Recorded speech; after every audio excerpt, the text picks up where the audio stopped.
Taking you live to Montgomery, Alabama this morning, where severe weather and tornado outbreaks are leaving thousands without power and left a string of damage to homes and communities. Across the South, another 30 million Americans are sitting in the path of the still moving storm. And check out this drone video posted on Twitter by a storm chaser and meteorologist, Reed Timmer. You can see two terrifying supercell tornadoes glooming over the towns of Gilbertown and Thomasville, Alabama, where heavy damage was reported there.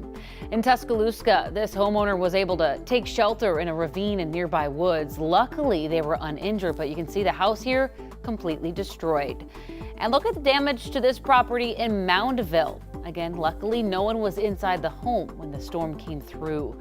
More dangerous weather threatens parts of deep south today and portions of eastern Georgia, the Carolinas, even southeast Virginia.